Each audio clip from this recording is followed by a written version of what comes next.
Hey everyone, so I'm on my way to work this morning and I was saying a prayer and God gave me this image in my mind, and I kept hearing, that like kind of cheesy but not cheesy, life is a journey, life is a journey. And then all of a sudden I had this imagery in my mind of how life is actually like being on like a road trip or a journey, and sometimes some roads will be smooth and there won't be any stop signs, there won't be any lights, there won't be any traffic. Everything's running smooth, everything around is beautiful to look at, it's just comfortable. Then there'll be times where there'll be roadblocks, or we end up having to do a U-turn, and intentionally or unintentionally. There'll be a wall, you'll come to an end where you have to turn back around because you can't go any further. And then there's other times where we feel stuck, and maybe we're stuck in mud, or we're stuck in a puddle in the ground, water, and we put ourselves in it thinking that we could get through it and get to the other side without having any kind of consequences, and come to find out you just destroyed your car and you're stuck and you need to be towed out. And I know I'm stretching here, but there's something to this type of imagery, and to connect it to life, because I had for a while there felt like I was on this smooth road in my journey, my weight loss journey, even in my spiritual journey with God, where everything was making sense. I didn't feel confused. There was times, but overall I felt like I was on the right road, and it was comfortable, and I was passionate about it, and I looked forward to it. And then, not all of the sudden, but it feels like all of the sudden everything's been flipped upside down. But it doesn't always happen that way. Sometimes it creeps in little things, whether it's a vacation you go on, or with your health journey, or you get injured, a minor injury even, and or you start drinking occasionally, and then with judgment out the window, and it's like, who cares? I'm gonna have me a double cheeseburger with a large fry. No big deal. I worked hard. It's not like it's gonna affect me.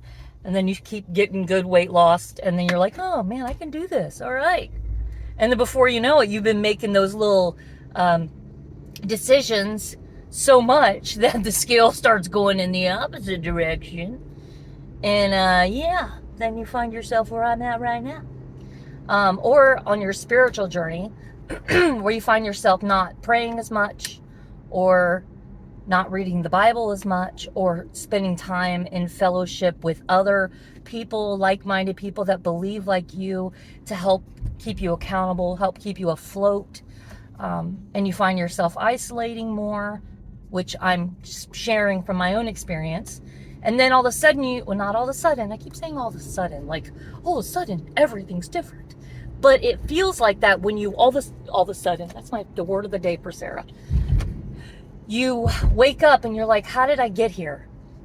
How did all of this work I put into on my spiritual journey, and studying scriptures, and doing classes, and doing weekly get-togethers with friends, turn to isolating in my room, wanting to sleep all the time, not reading my scriptures much, forgetting to pray, and then I'm having anxiety attacks. I feel clouded. I feel confused.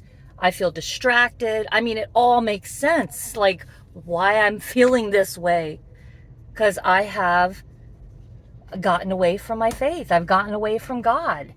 And it wasn't all of a sudden. It was a slow drip, almost, in the sense of I didn't recognize it right away until it was a massive puddle of despair. All right, Sarah, you're going too far with this. I'm trying to focus on driving and make a video.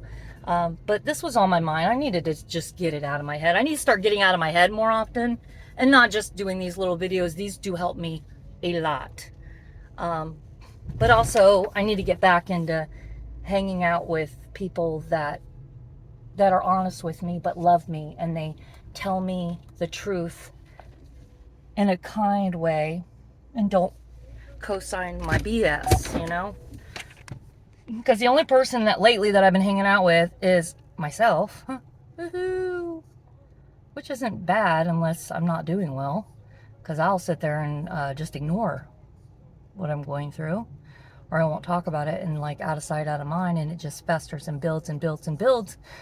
My husband, who's an amazing human, but he's also got to tiptoe on what he says to me because I'm sensitive and he's my husband, and he's like, I gotta live with this woman, so if I say the wrong thing to her, she's gonna be like, oh, so that's how you feel. You know how husbands and wives can be at times.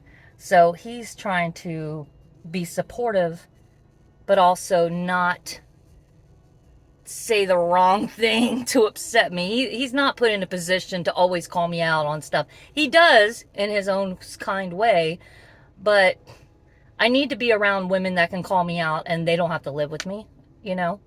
They can either hang up the phone or get in their car and be like, Sarah, you think on that, deuces. But, all right, now I'm just rambling, but I had a few thoughts. Thoughts with Sarah while driving to work.